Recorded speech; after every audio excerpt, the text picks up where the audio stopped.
The observation deck of Station Epsilon 7 had never been so crowded. Delegates from 43 species pressed against the reinforced viewing panels, their various appendages, tentacles, and sensory organs all focused on the containment chamber below. Inside that sterile white room, something impossible prowled. Ravkor was barely 3 cycles old, a juvenile by Krelthar standards, but already stood nearly 2 meters tall.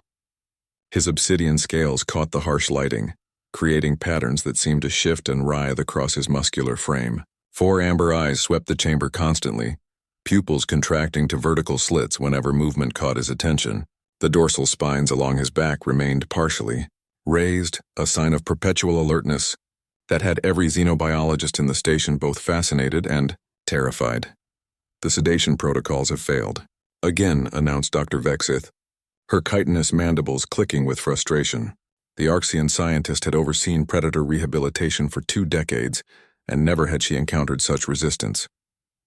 His metabolism burns through every chemical compound we've synthesized. We cannot perform the necessary medical examinations without approach protocols. Ambassador Tholrun, whose species had warred with the Krelthar for 3 generations before the armistice, shifted his massive bulk uneasily. That thing is a weapon that walks. Even as a cub, it has killed 2 trained handlers. I propose immediate termination before— Absolutely not, interrupted Captain Sarah Mitchell, the human commander of Epsilon 7. He's a child, a refugee whose colony ship was destroyed. We don't execute children. Your species' sentimentality will be your undoing, Tholrun rumbled. Below, Ravkor suddenly lunged at the viewing window, claws extended. The impact reverberated through the deck. Several delegates stumbled backward. The Krelthar cub released a shriek that bypassed auditory processing and struck directly at the primal fear centers. Of every brain present, a sound evolution had designed, specifically to paralyze prey. Everyone, except one. Lena Hartwell stood at the very front, small hands pressed against the cool glass, her 9-year-old face displaying neither fear nor aggression, only curiosity. She had been watching Ravkor for 3 days now, ever since her mother, the station's head engineer, had brought her to work during the school recess period. Mom, Lena said quietly. He's scared? Dr. Rachel Hartwell placed a hand on her daughter's shoulder. Sweetie, that's a Krelthar apex predator. It doesn't feel fear, it creates it. No.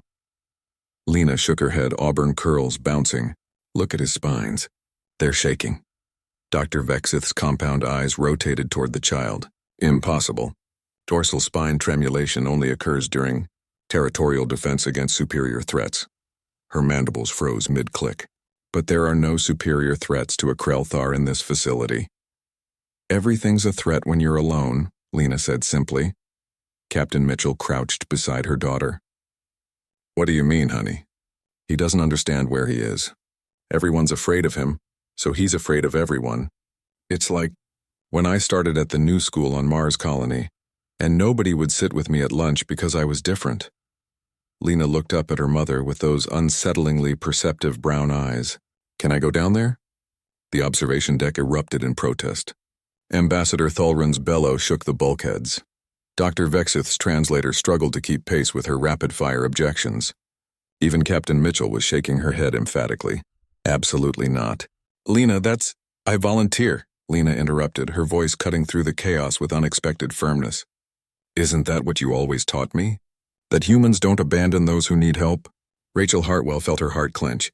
Her daughter had inherited her father's stubborn nobility, the same trait that had gotten him killed during the Proxima rescue operation.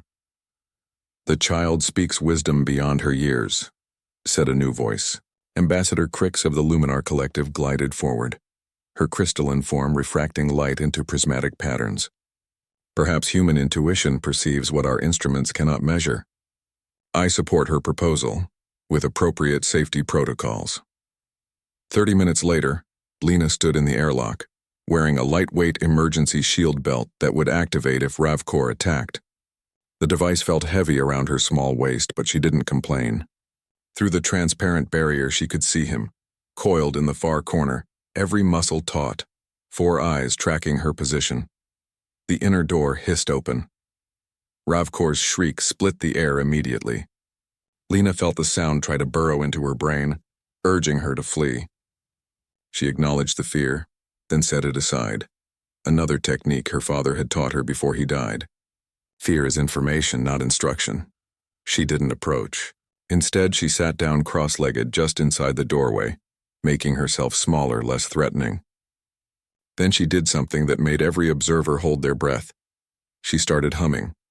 It was a simple melody, an old earth lullaby her father used to sing.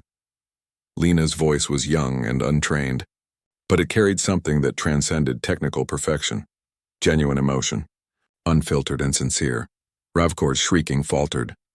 His head tilted at an angle that xenobiologists would later describe as profound confusion. His species communicated through ultrasonic frequencies, pheromones, and threat displays. Melodic vocalization for non-aggressive purposes didn't exist in Krelthar culture. Slowly, so slowly that the motion-tracking cameras almost missed it, his dorsal spines began to lower. Lena continued humming, occasionally adding words. "You're far from home. I know how that feels. But you're not alone anymore." Ravkor took one step forward, then another. His claws scraped against the floor, but the sound had lost its aggressive edge. He approached until he stood directly before Lena, towering over her small frame close enough that his breath, hot and smelling of sulfur, washed over her face. The observation deck was silent. Captain Mitchell's hand hovered over the emergency extraction button. Lena looked up into those 4 amber eyes and smiled. "Hi there, Ravkor. That's a pretty name. I'm Lena." The Krelthar cub did something that would be replayed and analyzed across the galactic community for years to come.